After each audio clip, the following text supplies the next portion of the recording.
has an issue just like that. So then you begin to see this matrix and network of how finely tuned we are, in terms of our potential, but then how these traumas affect those powers and then manifest as problems in our lives. Right. So here I am living my life, Doc, getting more and more and more evidence for myself and everybody else that I'm somebody. So what does that mean? Translating that into my language, and then I would like you to translate it in yours, is I went after the beautiful wife. She was 19 when I married her, very pretty. I didn't know really much about love. All I knew about is attraction, and that I had to have her because she perfectly fit into my world of I am somebody. If I have her, right, that's will it. I be somebody?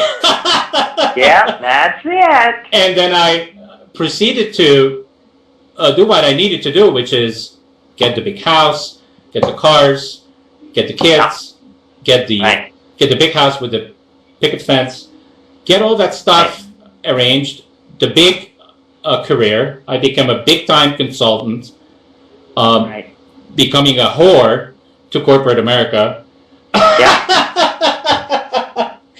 And guess when all this stuff...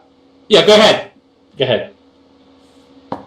Well, okay, yeah. Basically, one of the first things that I teach clients, that is one of the basic confusions, that unless you see this one clearly, it'll be really hard to understand almost anything, is that we are all, as is the universe, composed of two basic energies. And in the universe, they are called stars and black holes. And that is the entire universe, is some variation of those two energies. And one is a radiating light out, and the other is sucking light in. One is very visible, and one is invisible. But even though it's invisible, physics, the hardest science of all, believes in black holes. And the reason they believe in black holes is because they can measure their effects. They can't see them, but they can measure their effects, and they're predictable. And the same thing is true in the human system itself. You can't see this dragon energy, but you can measure its effects. And it's all of what I call the D words: degeneration, dysfunction, disorder, disease, death, and dying. And they're all effects of drag over time,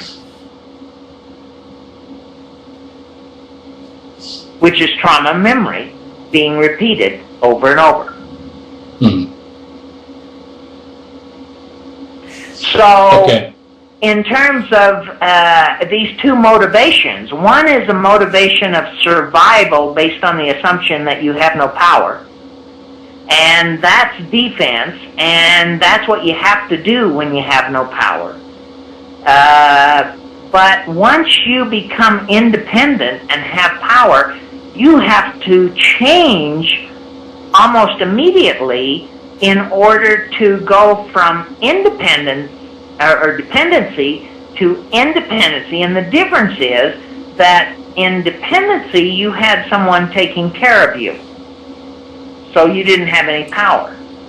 In independency, you don't have anyone taking care of you, and you better show up and have power, or you're going to have problems.